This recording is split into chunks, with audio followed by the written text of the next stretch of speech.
Josh, we have been away from state politics for the last couple of weeks, but now the governor is back at his desk with his pen signing bills. What are some of the things that we're going to, or have been signed? Well, he has a tremendous number of bills to sign or veto before the end of the month. But the big news this week was clearly on Wednesday in Los Angeles, his signing of this public pension reform bill. This is something that a lot of Californians think is a long time coming, and probably just as many Californians think is still not fully addressed. Even the governor was quick to tell us this week that he does not believe that this solves all of our unfunded pension liabilities, all of our pension problems going forward. But it was the best deal he could get right now, and he did not want to let the perfect be the enemy of the good. He basically said you have one side that doesn't know how to say no and another side that doesn't know how to say yes, and he's in between trying to squeeze a little bit more from each of them. Didn't he spicily say, I just play the cards? He plays the cards he's dealt. It was a great interview. This pension bill basically requires that public employees hired starting next year will have to work longer before they can retire with full benefits, higher retirement age. Caps benefits for the highest earners at about $132,000 in annual payout.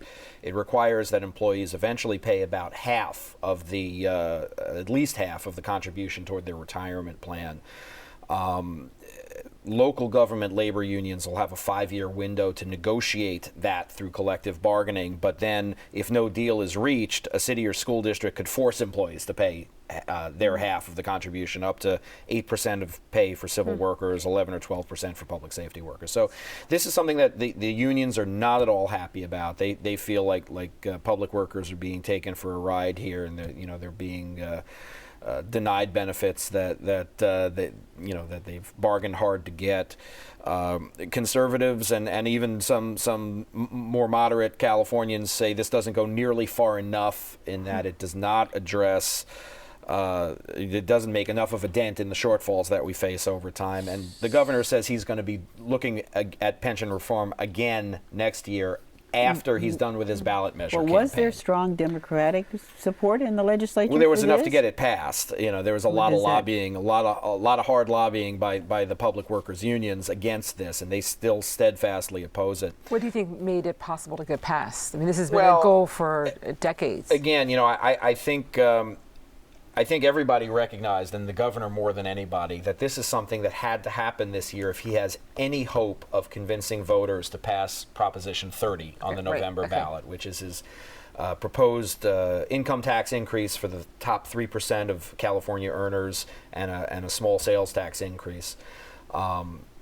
This ballot measure he came in and for which he's stumping right now is imperative as far as he's concerned for school funding. There will be huge $6 billion in trigger cuts automatically already scheduled if this tax measure doesn't pass. And I think he felt, and other people felt, that he couldn't go to the public asking for this tax increase if there weren't some effort made and some success had in addressing public pension issues. So do you think that helped him with the Democrats in the Assembly and the Senate? I think they were willing. I think they realized that the political need to cut some sort of deal on pensions now. Now, we asked him very specifically, well, what else do you want to do on pensions next year? What is it that you didn't get now that you want to get then?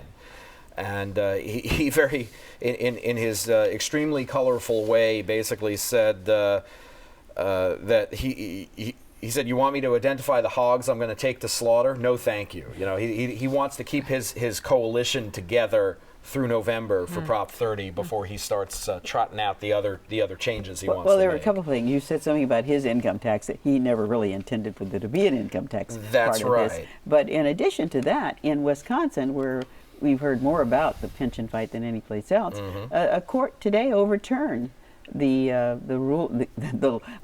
legislation that Governor Walker put forward. That's absolutely right. A county judge in Wisconsin shot down most of the law that had effectively ended collective bargaining entirely for a lot of public workers in Wisconsin. The judge found that it violated rights of free speech and association, the Equal Protection Clause, by denying them things that non-union employees were not being denied.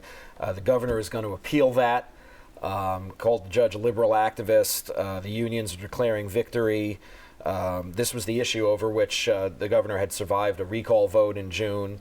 And it's sort of made him a rock star in conservative circles all across the country. So it'll be interesting to see how that appeals process goes, whether other states are ever inclined to follow suit. Well, he had 700 bills, one of them a tunnel under the Delta. The other one was high-speed rail, which he said he backs even after some doubts about it. So he had a lot of difficult decisions He had to a make. lot of difficult decisions to make. Well, not a difficult decision anymore for Amazon, because Amazon.com has now faced with the necessity of charging sales tax here in California. Tell us about the fight, Michelle. Sure. This has been something that the California legislature has wanted since maybe 1992, I think, or maybe even later. So in 1992, there was a Supreme Court case, and California, I guess, started to agitate for online retailers to collect sales tax. Already, we all owe this. It's called use tax. When we buy at Amazon, we buy anywhere online, we are supposed to pay the state, but most people don't.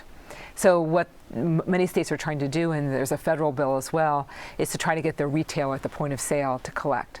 And that's what's going to happen starting tomorrow. In California, you will go to Amazon, and if you're standing in California or sitting in California and you're going to have the product shipped to California, there will be a sales tax depending on where you are. If you're in Alameda County, San Francisco County, different sales tax. And this is something that online retailers and other groups have fought over the years. First, it was there was a bill vetoed by Governor Davis, another bill vetoed by Governor Schwarzenegger, and the argument was the internet was too new. Why do we, hobble it with a tax or tax collection? Nobody's making that argument anymore. It's not.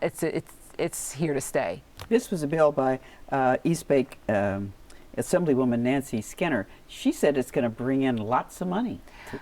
There's a lot of debate about the amount of money, but the Board of Equalization says, as much as $300 million. Now that gets chopped up into pieces, counties, state, municipalities. So it's hard to know what that's going to be and how that matters to the state that has an ongoing budget crisis, as far as I can tell. And then there's a federal effort that's happening in Washington. There's a federal bill that wouldn't require physical presence. So you would just you would just buy something, and even if the merchant doesn't have physical presence in the state, a state could compel that merchant to collect sales tax.